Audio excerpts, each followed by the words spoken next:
Well, welcome.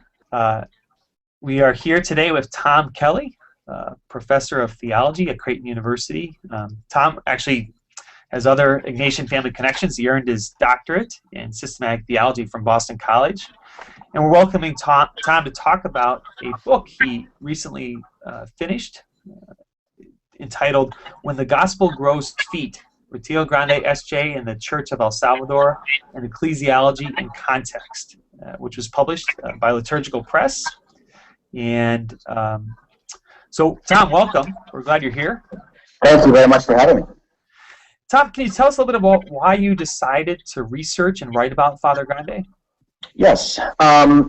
So for about 5 years, I had taken students to El Salvador in a summer program we run out of Creighton. It's formally called the Faculty-Led Program Abroad. And I would take students to El Salvador for 3 or 4 weeks to study what we call the church in context. And I've done that in a number of countries. But we were, obviously, El Salvador has a particular and unique story with regard to the church there. And everybody knows Oscar Romero, and everybody knows the UCA martyrs and the Jesuits who were killed there. And it was during my time there with students and really living with people in some very remote villages where I began to hear a lot about a priest named Tilo. That's all they called him, was Tilo. And how important Tilo was and how everything was about Tilo. And I thought, who is this guy? And then, on the tours that you do in El Salvador, you always go past the tomb and then the church where Rutilio Grande was ministering. And I began to put together, and people there on the ground began to tell me, it really all began with Rutilio Grande. It didn't begin with Romero, and it didn't begin with the Jesuits. In fact, the Jesuits in some ways were formed by this guy, a Salvadoran Jesuit, and that's where they got the sort of into what it meant to be a university. So little by little and over time, I became convinced that that Rutilio Grande, there was something really important there. I wasn't sure how to get to him, though, because he wasn't an academic. So in 2009, I went down with my family for my sabbatical, and I actually interviewed the old Vicar General underneath Oscar Romero. And I asked him, I said, if you were to do a book on Rutilio Grande, what would you use? And he said, well, he wrote this wonderful article for a diocesan journal on his ministry. And it's like 30 pages long, and everything he did is in this article. And so I actually went to the UCA archives, and with the help of people like Dean Brackley and other Jesuits there, Sure. I found this article, and it all sort of went from there. That's great. Those are some unique names that you share, certainly, and as for someone who's followed the history of El Salvador and been very connected to the lives of the martyrs, a lot of well-known characters that you encountered in your work. Yeah. Can you talk about some of the inspiration for his work, or what did you learn about how he became who he was and how he was so committed to the poor and so committed to being an advocate with and for the poor? Well, that was really interesting. I mean, I really felt like I got to know a person as I researched them. And Rutilio was originally from Paisnal, which is a very, very small village.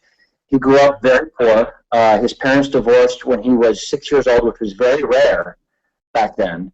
And he was basically raised by his older brothers. And when the Archbishop came through to do confirmations, he met Rutilio, liked him, and basically brought him back to minor seminary, which was then, high school seminary when he was 12. Rutilio was formed in a very, very conservative context and was very, very careful about his own formation and spirituality, and became a Jesuit right about the time of Vatican II, and was actually in Spain finishing his final work as a Jesuit when Vatican II happened. And what was interesting was that he was very open to what Vatican II was teaching about opening up the liturgy to people, especially lay people, to broadening participation in the community. And many people say that it was his first conversion happened in 1964 at an institute in Brussels, Belgium called Lumen Vitae, where he learned about the new reforms of the liturgy and how to include more people in it. And so what happened is he took that and he went back to El Salvador, and he really tried to live out some of the reforms of Vatican II in his context, in the context of a very, very conservative church. And by conservative, what I mean is that the world and the church were sort of two different domains, and they didn't really interact with each other. And Rutilio was really trying to move the church into the world in a way that made some people in leadership positions uncomfortable in El Salvador. That's interesting. And we think about the transitions that the Jesuits were experiencing at that time as well. There's a lot of synergy there, maybe not known at the time, but certainly connections. Exactly. What do you hope readers will gain from reading about Father Grande?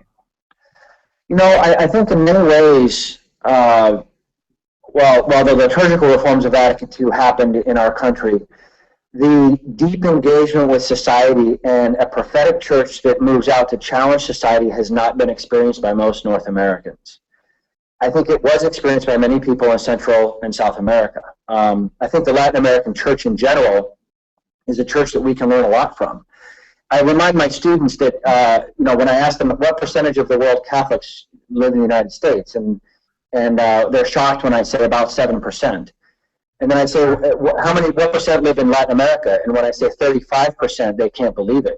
So we have this huge sort of percentage of Catholics south of us, and we have a prophetic church that we could learn a lot from. And I want to, in the true sense of being Catholic, and meaning universal, global, I want to introduce my students and the North American church to an ecclesiology, a form of being church that really does engage the world in significant ways beyond sort of single issue topics.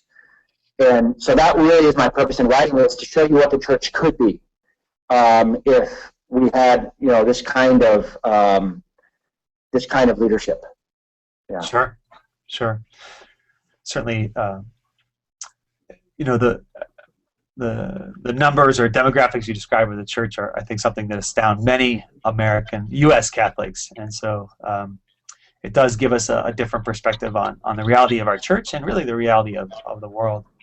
And tangentially, I have to say that I really do think that people will learn a lot more about the perspective that the current Pope is coming from, Pope Francis, because he is a Jesuit, or was a Jesuit, and he was deeply influenced by many of these movements. And I honestly think that the versions of pastoral liberation theology that Rutilio embodied and lived out is something that Pope Francis would be very comfortable with.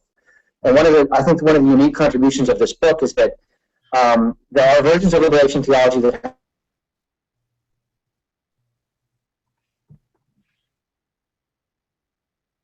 have nothing to do with martyr.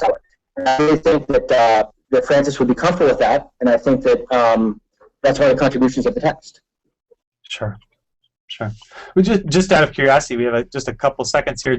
I'd be curious to hear what your students' response is to a Jesuit Pope, and a Pope that's been very vocal about the poor and about justice. What you personally, or you've heard from your students in these first few months? So far, most of the students that I teach in my courses are surprised in a good way, somewhat shocked. I do have elements of students in the Midwest here, the upper Midwest, who are fairly conservative and come from conservative churches.